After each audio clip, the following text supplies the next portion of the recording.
जैसे ही हमारी गाड़ी रुकी है वैसे ही 50 से 60 लोग जो है हमारे गाड़ी को, हम लोगों के गाड़ी के ऊपर जो टारगेट करके बम चलाना शुरू किया है। 7 से 8 जो है बम चला है।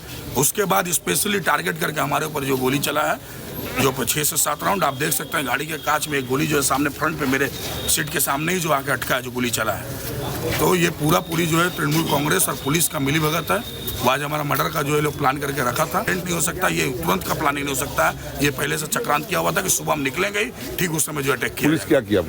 पुलिस तो मुखदर्शक है, पुलिस ही तो सपोर्ट किया, पुलिस ही तो खबर दी है। और जैसे ही गाड़ी पहुंची है बम चलाया गया। बम चलाने के बाद जब गाड़ी नहीं रुकी है तो गोली चलाया गया। गोली ड्राइवर को यहाँ लगा है, उसका डायरेक्ट टेलीकास्ट आपको मिल जाएगा, जैसे वीडियो मिल जाएगा। और वो लगने के बाद वो गिर गया। फिर उसके बाद रवि सिंह को मारा गया, बम और गोली उसको भी लगा है।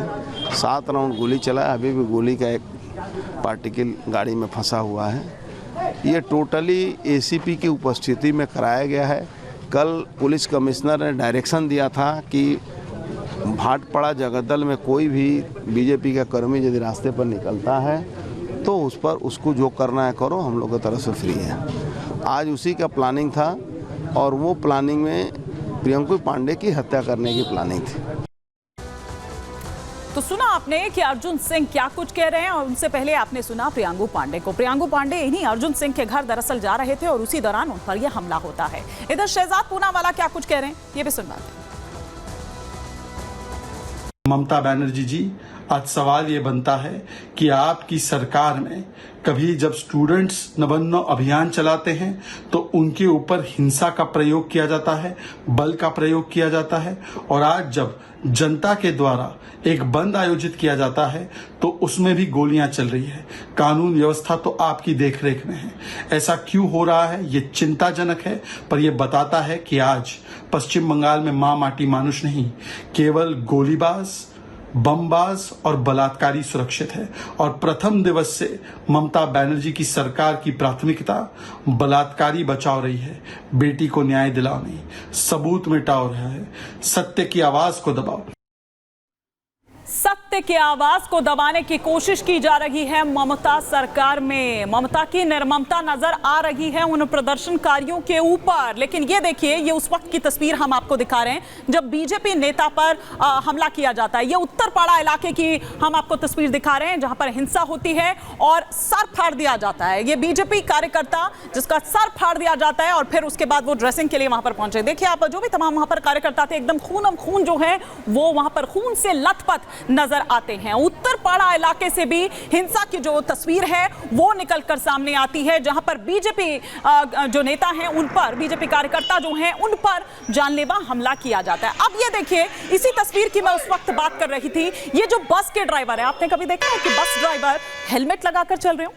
नहीं देखा होगा क्योंकि ऐसा होता भी नहीं है, लेकिन यहाँ बंगाल में नजर आए और ये कहा गया कि हमें हमारे डिपार्टमेंट की तरफ से, हमारे विभाग की तरफ से दरअसल ये कहा गया था कि आप हेलमेट पहनकर निकले। तो क्या मतलब पहले से पता था कि ऐसा होना है और ये, या फिर ये एक रणनीति थी, उसी के तहत उनको ये कहा गया कि आप हेलमेट पहनकर जाइए। और वहीं दूसरी तरफ आप देखिए कि प्रियंका पांडे की जब गाड़ी आगे बढ़ती है तो वो ड्राइवर जो आगे बैठा रहता है उसके सिर पर सीधा गोली मारी जाती है। और अब आइए, 2 तस्वीरें जो इस वक्त आप यहां पर देख रहे हैं, पहले से सुरक्षा के जो इंतजाम है ये क्या यहां पर बता रहे हैं, क्योंकि ये बस ड्राइवर जब इससे पूछा गया, हमारे सहयोगी ने इनसे बात की तो वो ये कहता हुआ नजर आया कि उनके विभाग की ओर से उनको ये कहा गया है कि आप इसको पहनकर निकलिए। तो मतलब क्या पहले से ये जानकारी थी? जो भी वहां पर लोकल इंटेलिजेंस यूनिट रही होगी, LIU रही होगी, उनको पहले से था कि ऐसा कुछ होगा क्या? तभी दरअसल ये तमाम जो ऑर्डर्स हैं वो दिए गए। वहीं दूसरी तस्वीर आप देख रहे हैं कि किसकी शह पर, किसके निशाने पर, किसके कहने पर ये जो हमला है वो होता है बीजेपी नेता पर। तो ये 2 तस्वीरें हम आपको दिखा रहे हैं और देखिए सीधा ये 2 तस्वीरें बहुत कुछ कहती है। उधर जो ये कहते हैं कि हमको कहा गया है हेलमेट पहनकर निकलिए, और वहीं दूसरी तरफ वो कार का जो ड्राइवर है प्रियांकु पांडे की कार का, उसके सीधा सिर पर गोली मारी जाती है। एक के बाद एक 6 राउंड ये फायरिंग जो है वो होती है, लेकिन उसके बावजूद आप देखिए कि इतना कुछ होता है। पहली बार मुख्यमंत्री ममता बनर्जी अपनी चुप्पी तोड़ती हैं, लेकिन चुप्पी किस अंदाज में वो तोड़ती हैं? वो ये कहती हैं कि अगर बंगाल जलेगा तो फिर पूरा देश जलेगा। वो ये कहती हैं कि पश्चिम बंगाल में प्रदर्शन से देखिए किस तरह से बौखला गई है ममता बनर्जी, कि वो धमकी देने लगती हैं कि दिल्ली जलेगी। ममता बनर्जी की केंद्र सरकार को सीधे तौर पर ये धमकी। ममता बनर्जी क्या कहती हैं कि असम जलेगा, वो कह रहे हैं कि नॉर्थ ईस्ट जलेगा, वो कहती हैं कि उत्तर प्रदेश भी जलेगा, वो भी शांत नहीं रहेगा, बिहार जलेगा, झारखंड जलेगा, दिल्ली जलेगी। ये केंद्र सरकार को धमकी देती हुई नजर आती हैं ममता बनर्जी। बंगाल में हिंसा का जिम्मेदार बीजेपी को बताया है ममता बनर्जी ने। पीएम मोदी पश्चिम बंगाल में आग लगवा रहे हैं, ये मुख्यमंत्री ममता बनर्जी ये कहती हैं कि बंगाल जला लो दिल्ली भी जलेगा।